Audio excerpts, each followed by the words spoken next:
ADGP MR Ajith കുമാറിനും മുഖ്യമന്ത്രി പിണറായി വിജയനുമെതിരെ ഗുരുതര ആരോപണവുമായി രംഗത്ത് വന്നിരിക്കുകയാണ് പ്രതിപക്ഷ നേതാവ് VD Satheesan. RSS general secretary Dattatreya ഹൊസാബലയെ കാണാനാണ് അജിത് കുമാറിനെ മുഖ്യമന്ത്രി അയച്ചത്. 2023 മെയ് 20 മുതൽ 23 വരെ തൃശൂർ പാറമേക്കാവ് വിദ്യാമന്ദിർ സ്കൂളിൽ വെച്ച് RSSന്റെ ക്യാമ്പ് നടന്നിരുന്നു. ക്യാമ്പിൽ പങ്കെടുത്ത ഹൊസാബലയെ കാണാൻ അജിത് കുമാറിനെ മുഖ്യമന്ത്രി പറഞ്ഞയച്ചോ എന്ന് വ്യക്തമാക്കണമെന്നും സതീശൻ പറയുന്നു.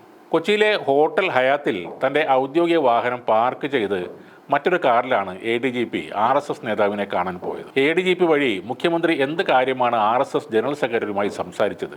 ഏത് വിഷയം തീർക്കാനാണ് RSS ജനറൽ സെക്രട്ടറിയോട് ആവശ്യപ്പെട്ടത്? എന്തിനു വേണ്ടിയാണ് ക്രമസമാധാന ചുമതലയുള്ള ഈ ഉന്നത ഉദ്യോഗസ്ഥനെ അയച്ചത്?